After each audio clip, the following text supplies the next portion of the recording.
हमारे योगी जी और मोदी जी ने इस बांसुरी को हमारी इतना प्रसिद्ध कर दिया है कि हमारे शहर से किसी अधिकारी को या किसी ऊपर किसी को भी कोई गिफ्ट जाता है तो ये बांसुरी जाती है। और इस बांसुरी की सपोर्ट में इतना महत्व कर दिया है कि 2 लाख 5 लाख 10 लाख अपना कारोबार करने के लिए ऊपर से योगी जी मोदी जी लोन तक दे रहे हैं बिना बहुत ना के बराबर ब्याज पे। आप कहाँ से हैं? मैं पीलीभीत बांसुरी नगरी से हूँ। कौन से विभाग से आप लोग को ये सुविधा मिल रही है? ओडीओपी ओडीओपी जी ओडीओपी मुख्यमंत्री दो विभागों से मिल रहा है। जिला पीलीभीत बांसुरी नगरी से। को अच्छी तरीके से लोग पहचानते भी नहीं, लेकिन अमरोहा बहुत अच्छी जगह है, फेमस जगह है। जैसे कि हमारे यहाँ ऐसे ऐसे भी हस्ती रहती हैं, जैसे मोहम्मद शमी इंडिया के बेस्ट बॉलर हैं इस टाइम, आप सभी जानते भी हो। तो योगी मोदी जी कैसा काम कर रहे हैं इस समय बहुत अच्छा काम कर रहे हैं। मतलब आप लोग के रोजगार जो है हम लोग का रोजगार, हाँ, उन्होंने उसे उद्देश्य दिया है, काफ़ी ऊपर तक पहुंचा रहे हैं। और जो कल तक नौकरी करते थे उन्हें इस टाइम ब्याज पर वो लोन दे रहे हैं बांसुरी के काम के लिए, अपना काम करें काम ताकि किसी के मोहताज ना रहें। बहुत अच्छा काम कर रहे हैं। अच्छा, पहले इसके क्या काम ये डाउन हो चुका था क्या? पहले बिल्कुल काम ये ना के बराबर हो गया था, बंद हो गया था। जब से योगी जी मोदी जी ने सपोर्ट दिया इस काम को, जब से ये काम फिर से चलने लगा है और इसका प्रसिद्ध हो गया है। बहुत बहुत धन्यवाद आपका जी। हमारे यहाँ अमरोहा में एक कमाल अमरोही करके हैं, जिनका बॉलीवुड में सेट रह चुका है। मतलब हमारे पूर्वज जो थे उन्होंने भी काफ़ी सारे इंस्ट्रूमेंट लिए हैं म्यूजिक के। आप सभी को नमस्कार दोस्तों। देवा शरीफ सूफियाना संस्कृति को समेटे हुए एक ऐसी पाक सरजमी है जो कौमी एकता और आपसी भाईचारे प्रेम की प्रतीक है। यहाँ आने वाला कोई खाली हाथ नहीं लौटता। सूफियाना अंदाज होने के चलते एक से एक शायर, कवि, गजल गायक का संगीत से नाता रहा। संगीत के बारे में आपको विशेष जानकारी देंगे इस वीडियो के अंदर, क्योंकि यहाँ आने वाले एक से एक फनकार 1 शताब्दी से अधिक लंबे अरसे से आते हैं और उन्होंने अर्श से फर्श का सफर तय किया। ऐसे संगीतकार जिन्होंने बॉलीवुड में अपनी अमिट छाप छोड़ी और वारिस पाक की इस पाक दरगाह और इबादत करने से उनको जो लाभ और कृपा मिली, वो आज उनको अर्श से फर्श तक पहुंचाने साथ उनकी ख्याति दूर दूर तक फैली। बॉलीवुड फिल्म इंडस्ट्री से लेकर के दूर दूर तक उनके लोग मुरीद हो गए। उन हस्तियों ने स्वीकार भी किया कि कृपा उन पर वारिस पाक की रही। आइए ऐसे ही बांसुरी वादक और ढोलक वादक के साथ उनके इतिहास के बारे में जानकारी करते हैं।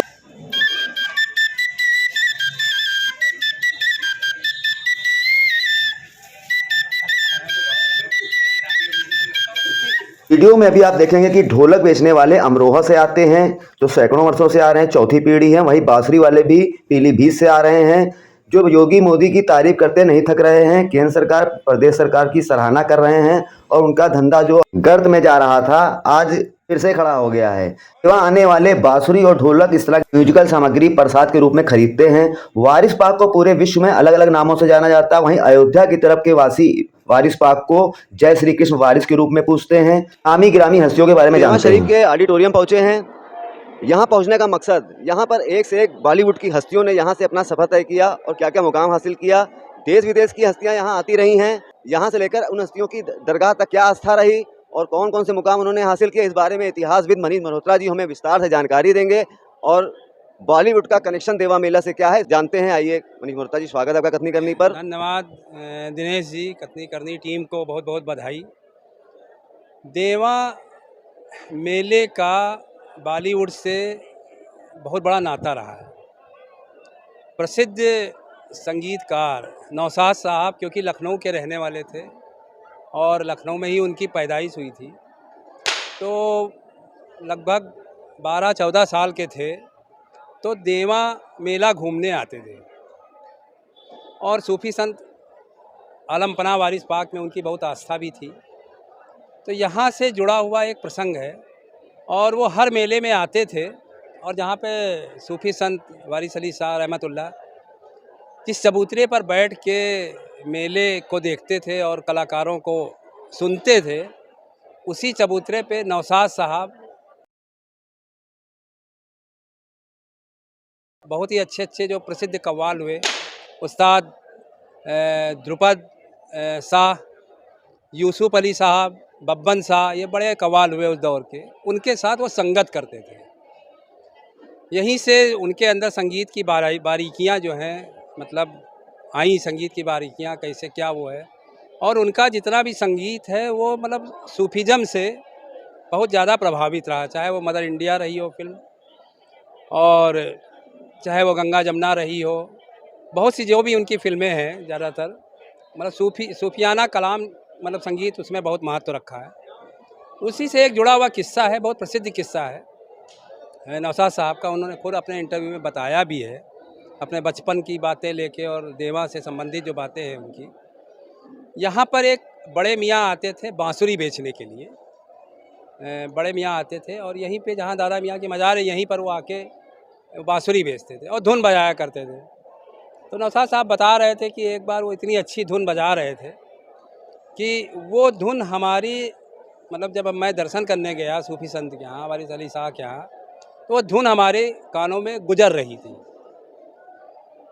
तो उनका जो ज़्यादातर वाद्य यंत्र उन्होंने प्रयोग किए हैं, हारमोनियम है, ढोलक है, बांसुरी है, मतलब जो इंडियन जो म्यूजिक का वो थे वाद्य यंत्र, उनको ज़्यादातर उन्होंने अपने संगीत में प्रयोग किया है। तो जब 1937 में ये नौशाद साहब बॉम्बे चले गए और इनको कुछ फिल्में मिलने लगी थी और धीरे धीरे जब इनका नाम हो गया तो लगभग 20 साल बाद ये जब बहुत व्यस्त हो गए तो उसके बाद 20 साल बाद ये देवा आए और वही जो बड़े मियाँ जो बांसुरी वादक थे उनको ये ढूंढने लगे। लोगों से पूछा, उन्हीं के बच्चों से, तो पता चला उनका इंतकाल हो गया। 1948 में एक फिल्म बन रही थी दिलीप कुमार और नरगिस जी को लेके, मेला फिल्म बन रही थी। तो सीधे यहाँ से जब बॉम्बे पहुँचे और शकील बदायूनी जी जो थे वो उसमें गीत लिख रहे थे। ज़्यादातर इन्होंने शकील बदायूनी जी, मजरू सुल्तानपुरी, कुमार बाराबंकी और एक दो और भी जो शायर हुए हैं उन्हीं के गीत ज़्यादातर प्रयोग करते थे।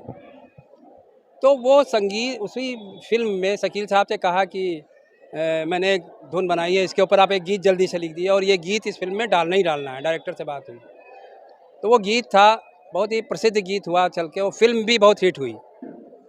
ये जिंदगी के मेले, ये जिंदगी के मेले, अफसोस हम न होंगे, ये गीत जो है उन्होंने उस फिल्म में डलवाया और वो फिल्म बहुत ही ज़्यादा हिट हुई कि मेले तो आते जाते रहेंगे लेकिन हम और आप किसी दिन नहीं रहेंगे। और ज़िंदगी भी जो है ये मेला ही है, हम लोग भी मेले में ही आए हैं, मेला ही घूमते हैं, मेले में ही वो करते हैं। तो संगीत का बड़ा वो रहा। और 1993 में जब अनूप जलोटा जी बहुत अपने उरूज के ऊपर थे तो हमारी इनसे मुलाकात हुई दिल्ली में, विज्ञान भवन में एक कार्यक्रम था। तो मतलब हम तो फ़ोटो खिंचाने के लिए उनके पास गए थे, अनूप जी के पास। उस समय बहुत भजन सम्राट बोले जा रहे थे। तो हमसे परिचय पूछा उन्होंने, अनूप जी ने, तो हमने बताया बाराबंकी के हम रहने वाले हैं। लेकिन बाराबंकी में तो देवा शरीफ है। तो हमने कहा हाँ है। तो कहा मैं तो वहाँ बचपन से साइकिल से जाता रहा। और लखनऊ के रहने वाले थे क्या? लखनऊ के रहने वाले थे, पुरुषोत्तम दास जलोटा उनके पिताजी थे। नौशाद जी भी लखनऊ के ही थे? हाँ, लखनऊ के ही रहने वाले थे। तो उन्होंने कहा कि मैं तो साइकिल से मनीष जी देवा जाता था और मेला भी घूमता था और जो सूफी संत की दरगाह है वहाँ पर मैं जो कव्वाल लोग गाते थे हारमोनियम लेके, मैं भी 2-3 प्रस्तुतियाँ सूफी संत की मतलब उसमें गाता था।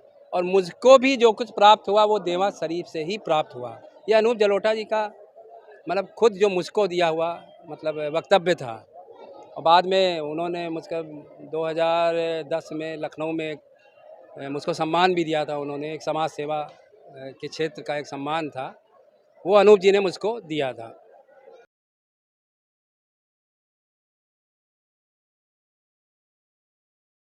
और प्रसिद्ध जो सूफ़ी गायक हुए हैं नुसरत फ़तेह अली साहब, पाकिस्तान के थे। उन्होंने मतलब एक अंबर शाह वारसी हुए, सरकार वारिस पाक के ही फ़कीर हुए, क्योंकि पाकिस्तान में वारसियत बहुत ज़्यादा है, मतलब यहाँ से ज़्यादा मानने वाले पाकिस्तान के अंदर हैं। कराची के एक हुए अंबर शाह वारसी और देवा शरीफ के ही वो संत हुए हैं और उन्होंने बहुत अच्छे अच्छे कलाम लिखे हैं।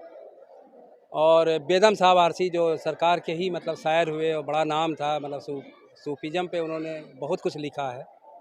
तो वो नुसरत फ़तेह अली साहब जो है उन्होंने गा के बहुत ही प्रसिद्धि पाई पूरी दुनिया में।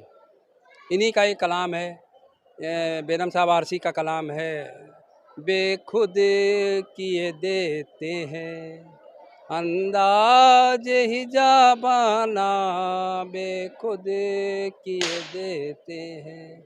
ये बहुत ही प्रसिद्ध उनका वो हुआ। और एक गोरख धंधा के नाम से सब गोरख धंधा है, ये भी नुसरत साहब ने गाया है।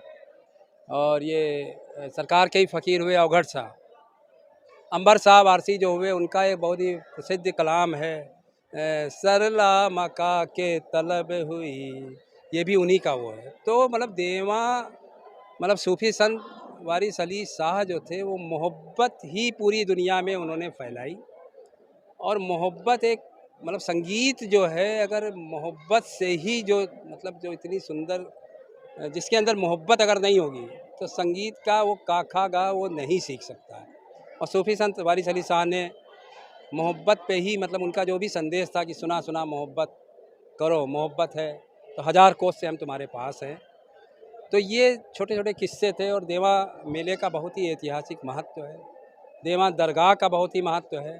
AR रहमान साहब को तो मैंने खुद देखा, आए हैं, मतलब लोगों को पता भी नहीं चला AR रहमान साहब दर्शन करके गए, मैं, हमारी उनसे खुद मुलाकात हुई। तो ये संगीत का भी एक, देवा शरीफ जो है एक मरकज़ है, आप इसको ये कह सकते हैं मरकज़ है।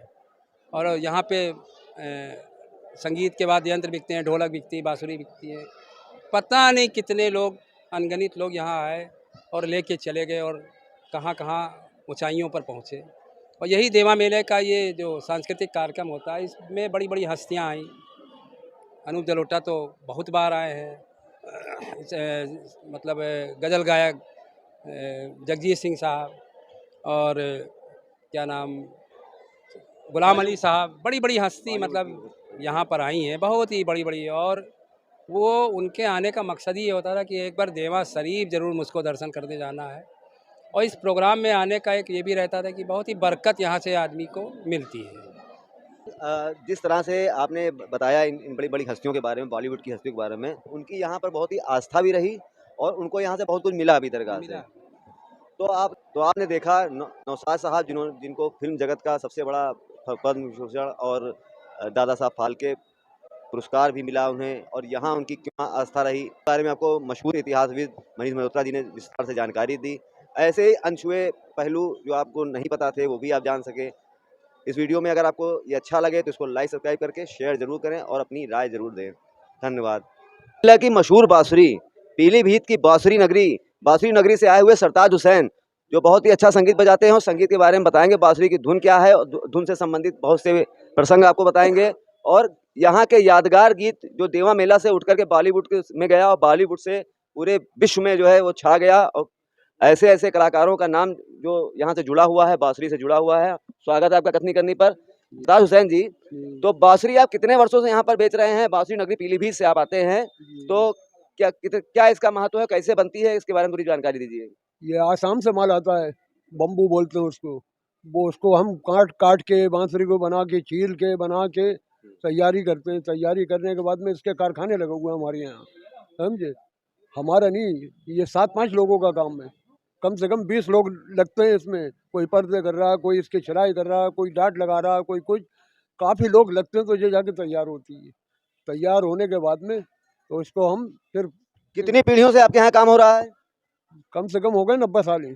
90 साल से। जी। मेला कब से आ रहे हैं? देवा शरीफ कब से आ रहे हैं? मुझे 45 साल हो गई आए हुए। उससे पहले वालिद आया करे थे, मेरे अम्मी आया करे थी। अच्छा, जी मतलब महिलाएं भी जुड़ी हैं आपके जी। व्यवसाय से? हाँ, सभी हैं। तो देवा मेला और बांसुरी का क्या संबंध है आपस में, इसमें कोई बताएंगे? क्योंकि इस भारतीय संगीत से जुड़ा हुआ बांसुरी बहुत महत्वपूर्ण माना जाता है, जी। इसके बारे में बताइए। और बड़े बड़े शौकीन पड़े हुए हैं। कोई ऐसी हस्तियां नहीं जिन्होंने आपके यहाँ के बांसुरी खरीदी हो और उसके बाद में दोबारा आए हो, जो देवा शरीफ आने वालों में से रहे हों? बड़े बड़े MP आए, MLA आए मेरे यहाँ पीलीभीत में, वो मुझसे लेकर गए हैं, समझे।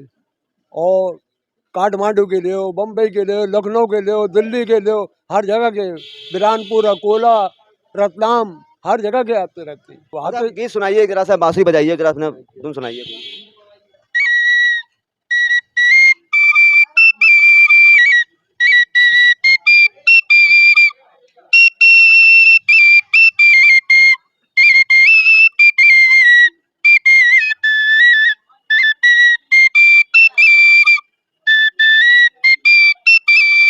अब ये किस गीत का क्या है पूरा, इसका ये बताइए। संगीत के मेरे कभी कम ना होंगे, अफसोस हम ना होंगे। अब दूसरा ये गाना देवा शरीफ से जुड़ा माना जाता है, जी, और दूसरा कौन सा सुनाने जा रहे हैं? ये इन्हीं लोगों ने ले ली ना रुपट्टा मेरा।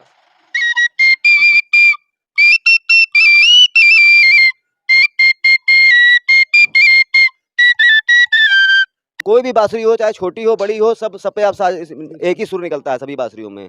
बहुत बहुत धन्यवाद आपका। तो आपने देखा कि बांसुरी क्या क्या महत्व है। अभी देवा शरीफ की बांसुरी कहाँ से विक्रेता इसको बेचने आते हो, क्या महत्व है। धन्यवाद आपका।